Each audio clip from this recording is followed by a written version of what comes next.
متفقہ تمام دنیا کا اصول ہے کہ قانون کا جو عمل ہے، جو عدالتی عمل ہے، وہ ہر ایک کے سامنے ہونا چاہیے، وہ ایک شفاف عمل ہونا چاہیے۔ کسی بند کمرے میں جہاں مخصوص لوگوں کو داخلے کی اجازت ہو، وہاں انصاف نہیں ہوتا۔ ہم چاہتے ہیں کہ پورا پاکستان یہ دیکھے، پورا میڈیا یہ دیکھے کہ عمران خان کے خلاف گواہی ہے کیا، یہ مقدمہ ہے کیا۔ اس دن جب یہاں بیل کی ہیئرنگ ہوئی، آپ نے شاید سنا ہوگا کہ مکمل مقدمہ یہ ہے کہ ایک photo copy ministry of foreign affairs سے وزیر اعظم ہاؤس بھیجی گئی، وزیر اعظم کے دفتر بھیجی گئی، اور وہ کہتے ہیں جی وہ فوٹو کاپی واپس نہیں آئی۔ اب وہ فوٹو کاپی کہاں گئی؟ کیا اس کو سنبھالنا وزیر اعظم کا کام تھا؟ ریکارڈ کون مینٹین کرتا ہے؟ اعظم خان صاحب کا بیان پڑھا گیا، وہ بہت ہی میں سمجھتا ہوں دلچسپ بیان ہے، اور اس کے بہت سے پہلو ہیں۔ جب ان پہ جرا ہوگی تو میں سمجھتا ہوں عوام کو، آپ کو سمجھ آ جائے گا کہ یہ مقدمہ ہے کیا اور یہ کتنا ایک مذاکرہ خیز معاملہ ہے سارے کا سارا۔ اعظم خان صاحب کی سٹیٹمنٹ بہت ہی اہم ہے، اور میرا یہ خیال ہے کہ عمران خان صاحب کی جو ٹیم ہے جو ٹرائل کنڈکٹ کر رہی ہے، وہ اس سٹیٹمنٹ سے بہت فائدہ اٹھائے گی۔ تو یہ ضروری ہے کہ یہ سٹیٹمنٹ، اس کا کھوکھلا پن عوام کے سامنے آئے، اور اسی لیے اس کو بند کمرے میں کیا جا رہا ہے کہ جو گواہی شہادت ان کے پاس ہے عمران خان کے خلاف، وہ ایسی ہے کہ کوئی نہیں، یہ چاہتے نہیں ہے کہ عوام اس سے واقف ہوں، دیکھیں کہ کس طرح پاکستان میں مقدمے بنتے ہیں، کس طرح سیاسی لیڈران کو معطوب کیا جاتا ہے، کس طرح سیاسی عمل کو روکنے کی کوشش کی جاتی ہے۔ اس لیے ہماری یہ استدعا ہوگی عدالت سے، وہ انٹرا کورٹ اپیل میں ہائی کورٹ کے 2 جج صاحبان ہوں یا پھر سپریم کورٹ ہو، کہ تقاضے جو ہمارے آئین کے ہیں ڈیو پروسیس کے، ان کو سامنے رکھتے ہوئے اس ٹرائل کو اوپن کورٹ میں منعقد کیا جائے، اور کوئی بندش نہیں ہونی چاہیے کسی کے داخلے کے حوالے سے۔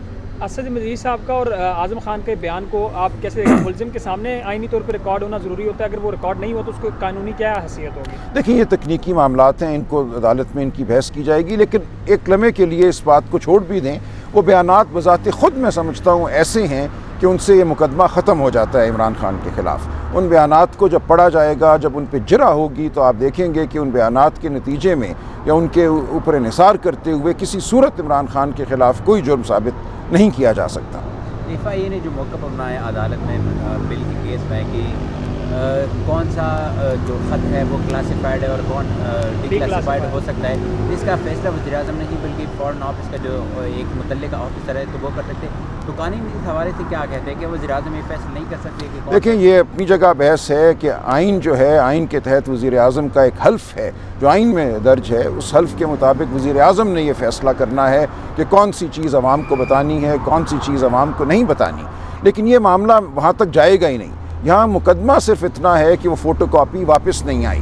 دیکھیں یہ تو کوئی نہیں کہہ رہا کہ سائفر کے جو ملحوظات تھے ان کو پڑھا گیا ہے عوام کے سامنے، یہ کہا گیا کہ یہ کاغذ کا ٹکڑا جلسے میں لہرایا گیا ہے، اور پھر یہ کہا گیا کہ جو اصل سائفر تھا اس میں جو کچھ درج تھا اس کو ٹوسٹ کر کے، یعنی کہ اس سے فرق کوئی بات جو ہے وہ بیانیہ بنایا گیا۔ تو اس سے تو بذات خود مقدمہ ختم ہو جاتا ہے کہ آپ کا موقف ہی FIR میں یہ ہے کہ اصل بات کو نہیں بتایا گیا، اصل بات سے ہٹ کے کوئی بات بتائی گئی۔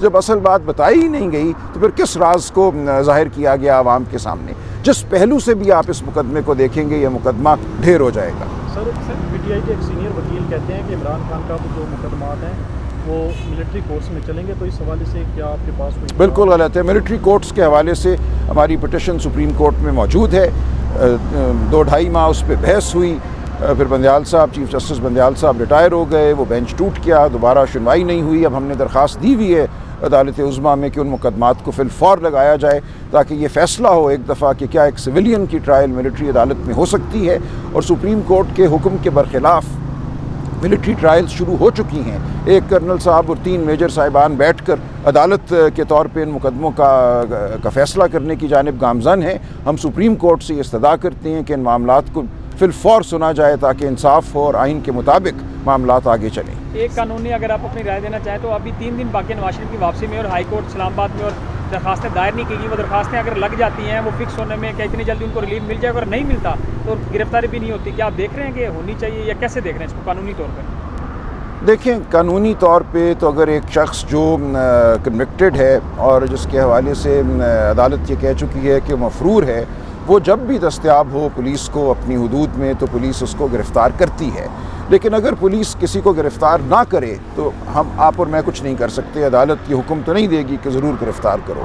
اگر وہ آتے ہیں اور ان کو 1 2 3 دن گرفتار نہیں کیا جاتا اور اس دوران وہ عدالت جا کے اپنے حق میں کوئی آرڈر لے لیتے ہیں، سسپینڈ کرا لیتے ہیں سینٹنس کو یا ججمنٹ کو، تو بہرحال یہ ممکن ہے۔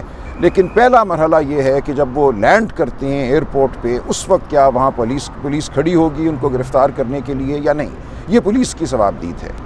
سر جیل ٹرائل جو چل رہا ہے وہاں پر جو ہے نا میڈیا کو اندر انٹر نہیں ہونے دیا جا رہا، یہ غلط ہے۔ آپ کیا کہیں گے؟ یہی تو ساری میں نے گزارش کی، یہ مقصد ہی یہ ہے میڈیا کو روکنے کا کہ پاکستان کے عوام کو نہ پتہ چل سکے کہ یہ مقدمہ کتنا کھوکھلا ہے۔ شروع کریں؟